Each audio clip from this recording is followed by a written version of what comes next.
Palestra de Joel Goldsmith, Instruções para Estudantes Sérios, Parte 2, traduzida por Rosilda Rocha, em 6 de novembro de 2019. Boa noite. Como vocês sabem, não me apego a números. Se quisesse números para o caminho infinito, estaria em Londres, em Nova York, na Califórnia, e não viajaria pelo resto do mundo. Porque entre Nova York, Chicago e Califórnia, temos entre 40 a 50 milhões de pessoas. Assim, poderia agregar um grande número de pessoas em apenas 4 cidades. Porém, não são os números o que estamos buscando. O que estamos buscando é uma pessoa, 2, 6, 12. Pessoas que verdadeiramente se sintam tocadas por essa mensagem. Que sintam que essa mensagem é para elas. Que queiram aceitá-la em seu coração, em sua mente, em sua alma. Que queiram vivê-la ao máximo de sua capacidade, que queiram praticá-la, que queiram se entregar inteiramente a ela. É isso o que estamos procurando. Porque quando você tem umas poucas pessoas com essas qualidades, os números aumentam naturalmente. Se tivermos nessa cidade o senhor e a senhora Spencer para dar o impulso inicial, no final poderemos ter uma sala cheia como tivemos na noite passada. Todavia, se não tenho 2 para dar esse impulso inicial, logicamente não teremos o resto. Da mesma forma, qualquer um de vocês em sua própria comunidade pode ser o mensageiro para 1 dúzia, 2 dúzias, 6 dúzias. Tudo isso só depende do grau em que você se alimenta da verdade. E essa verdade é a base do trabalho que realizamos no Caminho Infinito. Que bem haveria em ter 1000 pessoas sentadas aqui me escutando. Mas no momento em que saio, todos se dispersam e ninguém é realmente transformado. O que nos interessa é a transformação da consciência. E se eu puder encontrar 1 ou 2 pessoas realmente inspiradas e suas vidas e sua dedicação produzirem mais 12, aí sim teremos uma fundação sólida. E a partir dessas 12, 1 ou 2 irão desenvolver o trabalho em sua própria comunidade e assim sucessivamente. Então, teremos uma equipe de pessoas realmente dedicadas que estarão demonstrando, através dessa dedicação, a verdade desse ensinamento. E então teremos experiências maravilhosas como a que tivemos a noite passada. As pessoas vieram porque viram as maravilhas que têm acontecido em torno de nós. E é dessa forma que queremos trabalhar.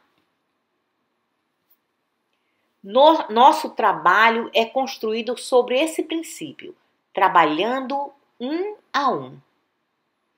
Mesmo que apenas um de vocês sinta em seu coração a verdade dessa mensagem, que a estude, leia sobre ela, a coloque em prática e a traga para a sua experiência. Que se você fizer isso com paciência, nosso objetivo estará sendo atingido. Você não será um curador espiritual ou um professor espiritual em uma semana. Se concentre apenas em compreender a mensagem, deixá-la inundar completamente a sua mente. Assim, gradualmente, a verdade começa a jorrar de dentro de você. E então, teremos 6, 12, 50, 100, 200 pessoas. E esse número irá progredir infinitamente. Só dessa forma, a palavra do caminho infinito poderá ser transmitida com poder e não apenas para a audiência. Dizer, essa foi uma noite muito agradável. Isso não tem valor algum. Não existe sequer um indivíduo em qualquer lugar do globo que tenha respondido internamente a essa mensagem que não possa ser um mensageiro em torno do qual uma atividade como essa possa se desenvolver. Não precisa ser muitos, não pode ser muitos. Há espaço em Londres para 1000 grupos. Há espaço em Manchester para uma centena de grupos. Por que não? Um grupo que seja constituído apenas de 2 ou 3 pessoas. Porque, uma vez que a mensagem penetre na consciência de cada uma, elas trarão mais 2 ou 3 e assim sucessivamente, até que alcance uma população inteira, como tivemos aqui ontem. Não há limites para essa palavra. E não pode haver limites enquanto existe na Terra 4 bilhões de pessoas, todas querendo cura, todas querendo suprimento, todas querendo paz, porém sem conhecerem coisa alguma sobre Deus. Essa é a forma que nosso trabalho é levado adiante. Essa é minha mensagem para vocês hoje.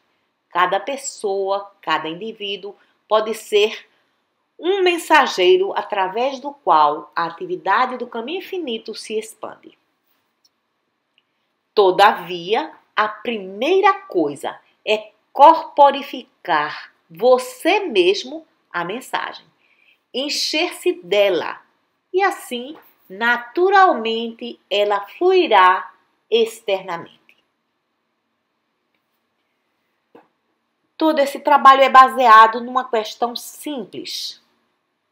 Qual é sua concepção sobre a natureza de Deus que não seja a ideia geral de um homem glorioso, poderoso? Naturalmente, a ideia geral que se tem de Deus é de um super ser, a quem se pode pedir favores. Deus me dê saúde, Deus me dê suprimento, Deus me dê um emprego. Porém, quando paramos para pensar, mesmo que existisse esse Deus, não é o Deus que realmente queremos. Não seria realmente Deus. Porque se existe um Deus que pode lhe dar saúde e não está dando, o que há de errado com esse Deus? O que está errado com um Deus que pode lhe dar saúde, mas não dá? E se existe um Deus esperando que você seja bom para lhe conceder suas bênçãos, isso não é nada mais que um super pai humano. Os pais sempre pedem a seus filhos para serem bons antes que possam lhes conceder alguma coisa. Deus não pode ser simplesmente um super ser humano. Deus é infinitamente maior do que qualquer coisa que você possa imaginar. Então, a ideia de que pode orar a Deus para conseguir alguma coisa, ou que você pode negociar com Deus e dar a Ele 10% para ficar com 90%, tudo isso são ideias humanas. O que faz manifestar a saúde perfeita é o desenvolvimento da consciência a um nível no qual não existe doença. Por isso, encontrando o curador ou professor certo, sua saúde pode ser restabelecida. Entretanto, ele só poderá fazer isso por um certo tempo. Se você não despertar sua própria consciência, logo perceberá que a ajuda dos outros já não funciona. Essa é uma reclamação que ouvimos no mundo metafísico. Eu costumava obter a cura através do meu curador espiritual, mas agora não funciona mais. Não tenho obtido resultados. Certamente. O mestre diz: eu vou curar-te, mas vai e não peques mais, para que coisa pior não te sobrevenha. Em outras palavras, qualquer que seja o estado de consciência que esteja lhe trazendo esse problema, algo que está lhe perturbando, você só consegue realmente ser liberto quando eleva o seu próprio estado de consciência. Agora, qualquer ideia de que Deus é alguém a quem você ora para pedir favores, quer seja físico, mental, moral ou financeiro, ou a ideia de que Deus está esperando você lhe pedir alguma coisa, ou está esperando até que você encontre a igreja certa, o professor certo, o ensinamento certo, então, para que ele possa lhe conceder o que precisa, tudo isso não tem nada a ver com a verdade. Tudo isso são superstições que vêm desde o começo do tempo. Quando os homens descobriram que não podiam resolver os problemas humanos, não podiam enfrentá-los, começaram a procurar por um ser superior que pudesse ajudá-los. E assim começou a busca por Deus. Entretanto, não conseguiram encontrá-lo. Quando não conseguiram encontrá-lo, eles o inventaram. Mas como esse Deus não atendia a todos os seus propósitos, inventaram um segundo, um terceiro, um quarto e assim por diante. Criaram o Deus da colheita, o Deus do tempo, o Deus do amor, o Deus da fertilidade, o Deus do suprimento, o Deus que tem controle sobre a água e os peixes. Outro Deus era encarregado da caça. Havia um Deus para qualquer coisa. E você poderia pedir favores a qualquer um deles de acordo com a sua necessidade. Bem, um dia na Índia, alguém percebeu que esses conceitos eram errôneos, que realmente só existia um Deus. Esse ensinamento tornou-se então prevalente na Índia, embora eles tenham muitos diferentes aspectos ou faces de Deus. Da mesma forma que nós temos Deus Pai, Deus Filho, Deus Mãe, Deus Espírito, Deus Amor, Deus o Cristo. Na Índia, eles apresentam cada um desses deuses ou aspectos de Deus de uma forma diferente. E assim surgiu a crença de que os hindus são pagãos, pois acreditam em muitos deuses. Porém, eles têm apenas um Deus, mas Assim como dizemos, Deus é amor, eles então construiriam uma estátua representando o Deus do amor. Dizemos, Deus é vida. Eles então constroem uma estátua representando o Deus da vida. Deus é pai. Constroem uma estátua masculina. Deus é mãe. Constroem uma estátua feminina. Porém, na realidade, essas estátuas estão representando os diferentes aspectos de Deus, do único Deus. Esse ensinamento se espalhou da Índia para o Egito e lá o rei o adotou e insistiu para que o mesmo fosse seguido em seu reino. Ordenou também que as estátuas dos muitos deuses fossem destruídas e apenas o Deus único fosse adorado. Naturalmente, as pessoas que estavam acostumadas a adorar uma dúzia de deuses, por tanto tempo tinham esse costume, elas agora não se acostumaram com a ideia de um único Deus. Assim, derrubaram a estátua do Deus único e colocaram de volta as estátuas dos outros deuses. No mundo ocidental, Abraão foi o primeiro homem a fundar um ensinamento religioso sobre o Deus único. Naturalmente, os hebreus tiveram a mesma dificuldade que os egípcios tiveram para aceitar um único Deus. Porém, enquanto tinham Abraão, eles provavelmente permaneceram adorando a esse Deus único.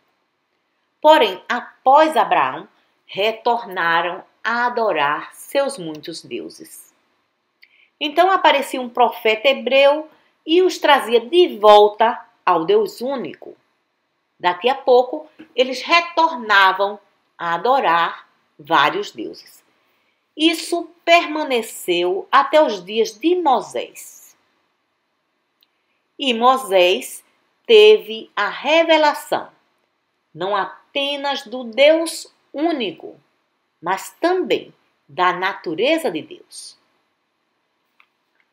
A Moisés foi revelado que eu sou é Deus, o próprio eu sou do meu ser, o eu que constitui a minha vida. Não lá em cima nas nuvens, não lá fora, não um Deus lá fora a quem você possa orar. Aqui, dentro de mim, o meu espírito, o eu sou. Aqui dentro de mim, a vida de Deus é minha vida. Isso é Deus. E essa revelação foi tão grandiosa que permitiu a Moisés liderar o povo hebreu e libertá-lo da escravidão. Dessa época até o tempo de Jesus, o povo hebreu continuou balançando entre adorar o Deus único ou os seus muitos deuses. Quando Jesus chegou, reafirmou a ideia do Deus único e, mais importante que tudo, transformou o conceito que os hebreus tinham de Deus. Pense no conceito de Deus que eles tinham.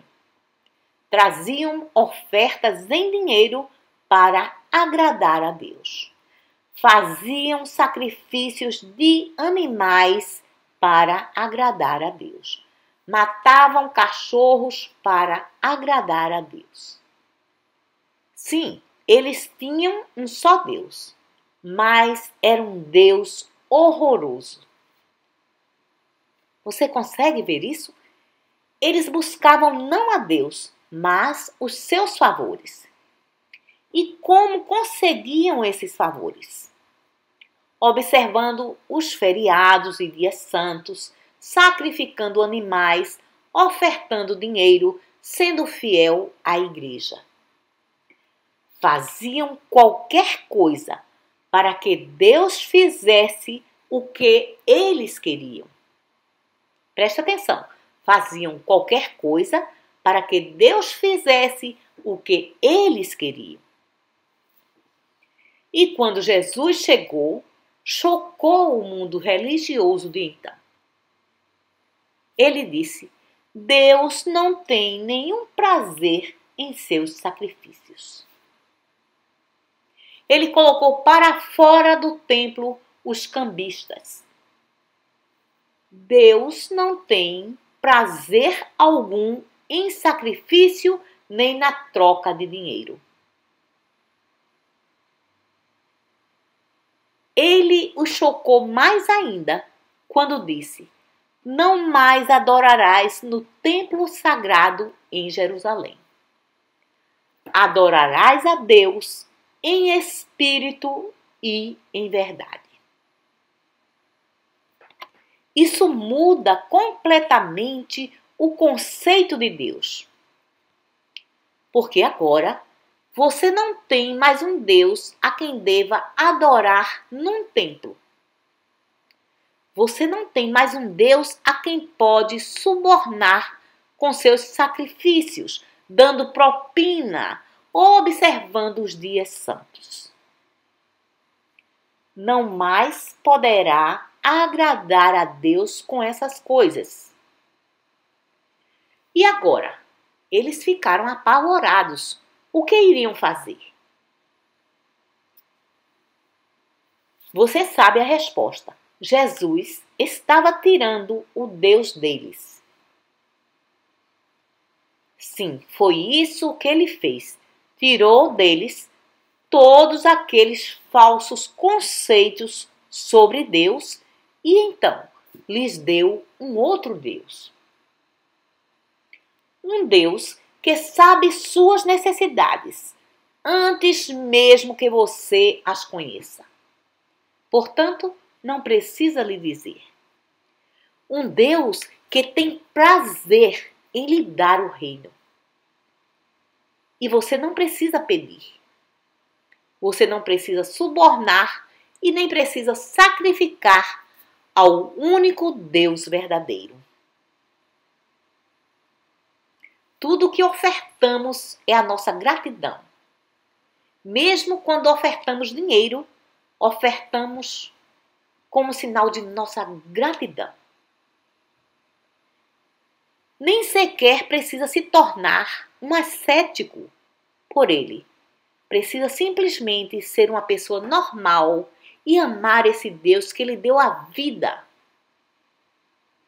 Precisa amar a seu próximo como a si mesmo, no reconhecimento que todo mundo é filho do mesmo Deus. Precisa receber a graça de Deus.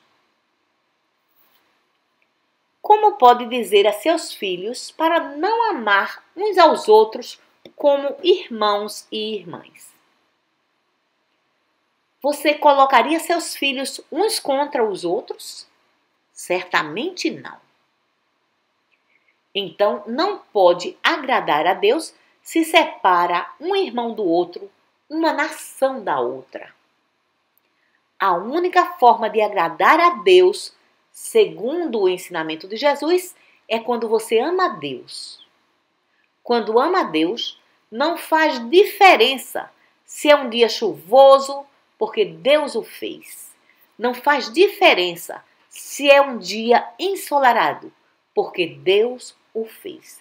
Seja qual for a situação do tempo, não faz a menor diferença.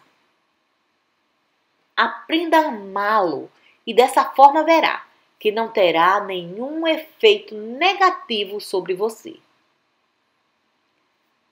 Quando chega a compreensão de que todo o tempo é bom porque Deus o fez, você o recebe da forma que se apresenta e ele será sempre uma bênção para você.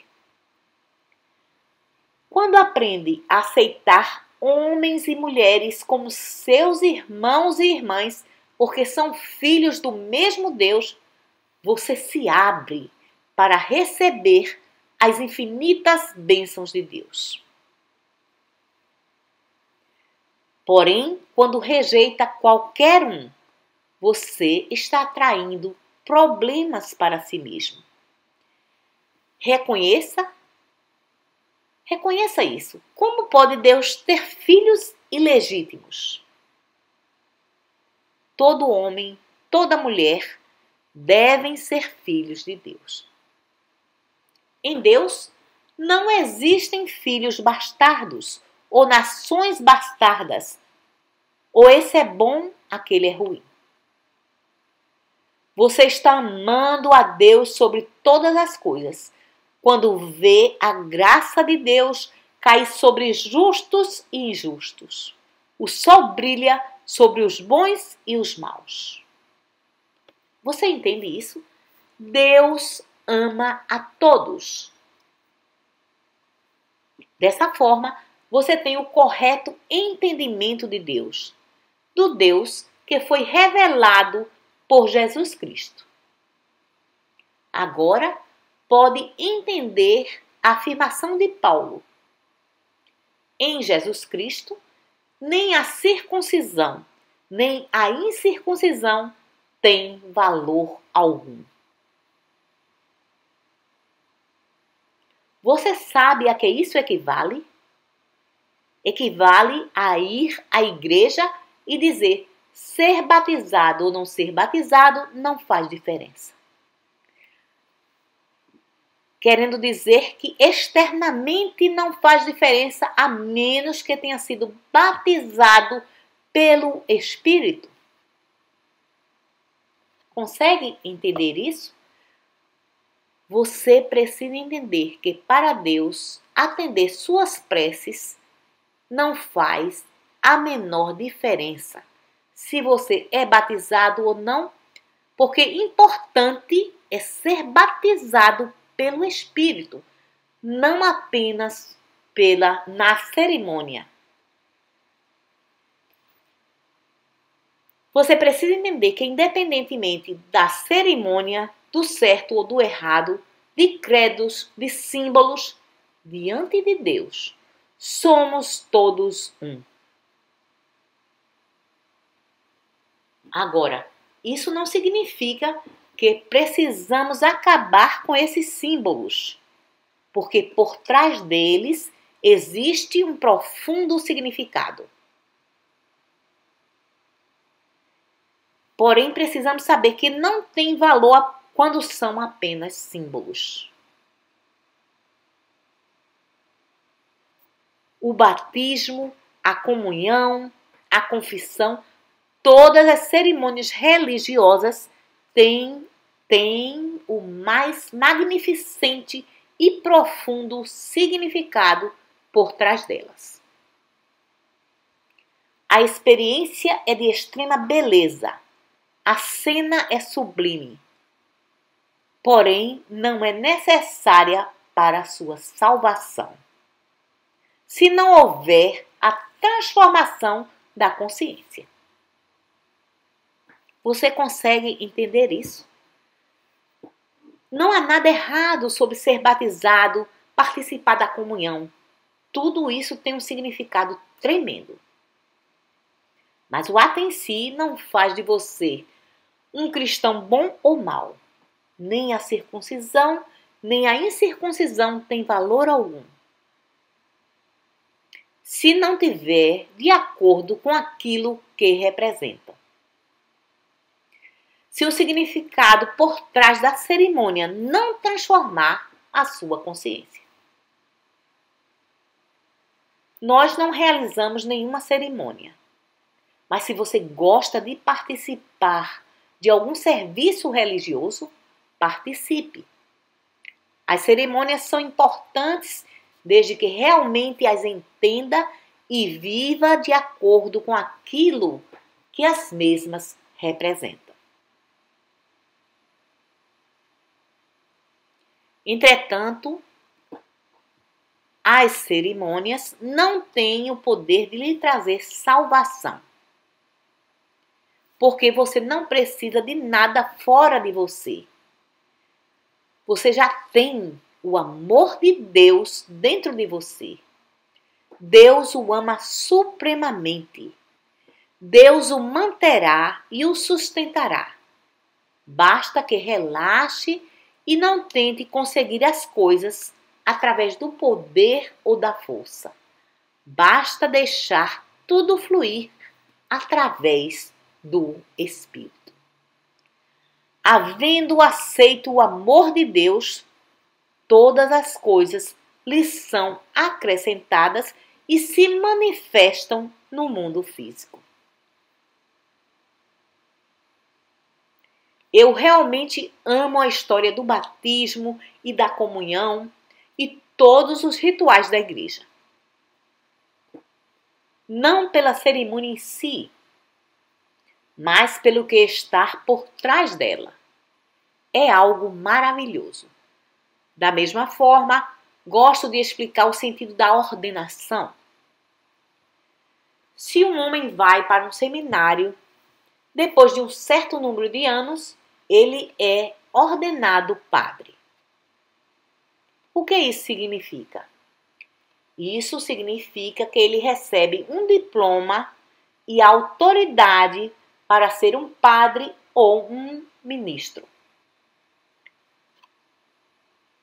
Porém, você realmente acredita que isso o ordena? Não. Porque esse não é o significado da ordenação.